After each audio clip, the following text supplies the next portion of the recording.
Eh bien bonjour à toutes et à tous, aujourd'hui on se retrouve pour une nouvelle vidéo, donc la vidéo que je vous avais dit sur ma petite série Kid Vlog. Donc voilà, cette vidéo risque d'être franchement assez courte parce que je n'ai pas forcément beaucoup de matériel à présenter, tout simplement. Mais voilà, pour commencer, voilà, au niveau de la connexion, voilà. Bon vieux câble de cuivre, ADSL, hop, parce que j'ai utilisé la prise de la box pour faire une rallonge parce que le câble il va pas plus loin que là, alors que la box elle est là. Donc j'ai ce petit onduleur, donc il y a un Eaton Ellipse Echo 650, donc il est USB, donc 650 volts ampères, donc ça fait 400 watts, donc ça va. Donc là ensuite il y a tout le bordel derrière. Voilà, c'est un sacré bordel. J'ai aussi un second onduleur, donc celui-là il manque juste la batterie, mais j'ai pas de sous en ce moment pour payer la batterie. J'en ai encore un là-bas. Donc voilà. Donc ici, on est sur un intranet, donc voilà, qui est géré par un petit routeur à la con là. Donc tout ça c'est les serveurs, et donc ça c'est l'ordinateur qui sera relié. Donc le câble il va là, hop, le câble il est là. Donc ce câble permet de contrôler mes serveurs. Sachant que avant ils étaient tous reliés sur le petit switch là, donc voilà. C'est déjà un point de sécurité en plus. Donc on est sur une box orange. Nous avons aussi un routeur Xiaomi en Wi-Fi. Je sais que c'est une connerie de relier ces deux réseaux ensemble, mais bon, moi je vois pas trop comment que je pourrais faire pour séparer deux réseaux alors que c'est le même réseau. Parce qu'il faut une agrégation de lignes pour ces serveurs, parce que la DSL à elle seule ne peut pas satisfaire le débit. La 4G Box améliore le débit, du coup, donc la 4G Box de Bouygues Telecom.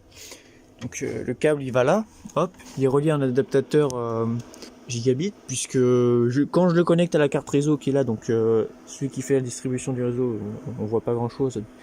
Mais voilà, donc cette carte de réseau là, elle fait la distribution du réseau avec la box qui est connectée sur le dernier port de la carte. Donc j'utilise OpenMPTCP router. Donc avec moi, je sais pas pourquoi, c'est pas stable du tout. Faudrait que je passe sur du Cisco en agrégation de ligne, mais bon, pour l'instant, faut avoir les moyens. Donc on se contente d'avoir des petits 1 minute de down time chaque jour et de le redémarrer tous les jours aussi par la même occasion du coup. Donc voilà, donc ça, voilà, donc le courant, voilà, simple. Donc là, ici, c'est tout ce qui m'ont borné au niveau de mon ordi. Je vous ferai une vidéo setup sur ça. Alors, présentons ces petits serveurs.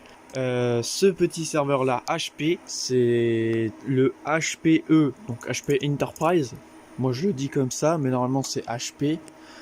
Proliant DL360 génération 7. Donc, je l'ai payé, enfin, mon père l'a payé 180 € avec les frais de port. Ça fait pas mal par rapport à celui-là qui a été payé. Donc là on a du 300 et 500 Go, mais les partitions sont faites avec du 320 Go, l'hébergement des sites internet. Et la machine sous Windows 10 Server, enfin Windows Server 2016. Ici nous avons l'autre ESXi, ainsi que d'autres machines virtuelles. Donc là, ce disque dur là, il est pour les images ISO. Là il n'y en a pas.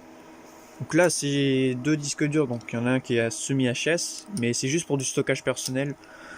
Je me ferai une machine rien que pour moi en point de vue NAS. Sachant que je prévois d'en acheter pour en faire des NAS. Un NAS personnel, donc voilà. Qu'est-ce que je disais? Donc oui. Donc là je compte faire un NAS personnel pour moi avec à peu près 5 Tera de stockage, ça devrait largement suffire en RAID 10. RAID 10 ça devrait suffire. Je prends des disques de 5 Tera, hop, c'est bon, je les mets en RAID 10. Donc les specs de cette machine là, donc il y a deux Intel Xeon X5650, donc c'est des processeurs hexa-core, donc c'est franchement, point de vue performance par rapport à ce serveur là, c'est quand même bien, très bien. Il y a 56 Go de RAM, c'est pas mal quand même. Donc voilà, donc j'utilise iSXi 6.7, donc la dernière version. Donc on passe au petit Dell PowerEdge 1950 génération 2. Donc celui-là il a des Xeon 5150 avec 16 Go de RAM, donc sous Ubuntu serveur pour pour les mails. Donc ce sera une machine dédiée pour les mails. Il y a 16 Go de RAM et tout, donc c'est parfait. pour ce genre de serveur, mais je prévois de faire un upgrade vers des Xeon quad-core un peu plus haut, quoi.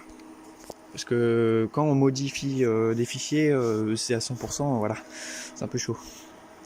Donc sinon, il y a du 2x500 Go en RAID 1. Cette machine-là, donc je l'ai payé 70 € de ma poche. Elle a 40 Go de RAM. Il sert de sauvegarde et de machine redondante. Sauf que j'ai pas encore réussi à faire de la haute disponibilité entre les deux. Faudrait que j'y travaille quand j'aurai plus de temps. Parce qu'il faut que je regarde tout ce qui est au niveau de la RGPD et tout ça. Donc voilà. Donc c'est aussi sous ESXi 6.7, voilà, donc il y a aussi OpenMPTCP router là-dedans. Donc c'est des Xeon E5620 aussi, il n'y a pas grand chose de plus à dire sur cette machine là, si ce n'est qu'il faudrait que j'ajoute du stockage là et que j'achète une baie de stockage là aussi. Donc maintenant on va passer à ce petit switch, donc qui est un switch HP ProCurve 2650. Il me semble qu'il est manageable, enfin je sais pas trop, j'ai pas le câble pour le manager. Donc c'est du 10-100 mégabits. Donc là c'est du 48 ports, je l'ai payé ça 30 € alors que voilà, j'ai payé le plus cher en frais de port que le switch lui-même. Donc il y a deux liens montants, enfin un lien montant et descendant, sauf que les deux sont réglés sur montant. Voilà. Donc ici c'est deux ports SFP+. Donc si vous n'avez pas de port SFP+, il y a les ports gigabit Ethernet. Voilà. Donc c'est un switch qui fonctionne très très bien, il fait très très bien son travail. Donc voilà un peu l'arrière quoi. C'est tout simple, voilà. Donc là il y a le port pour la console. Donc on va finir par ce petit switch, donc qui est un Netgear ProSafe. Donc c'est du gigabit 16 ports. Donc très pratique pour faire des transferts, des gros transferts, voilà. Donc j'espère que cette vidéo vous aura plu. Moi j'ai bien aimé la faire, voilà, même si c'était court, mais j'aime bien expliquer mon matériel aux autres. Donc je tiens à souligner que je n'ai pas beaucoup de connaissances en réseau, mais j'essaye d'améliorer mes connaissances en réseau. Donc voilà. Si vous voulez que je fasse une vidéo sur comment est l'intérieur d'un serveur, je vous en ferai une, il n'y a aucun problème pour moi. Il suffit juste de le lire en commentaire. Voilà. Donc sur ce, moi je vous dis ciao ciao pour une prochaine vidéo. N'hésitez pas à liker, partager et commenter, dire si elle vous a plu. Ciao ciao tout le monde.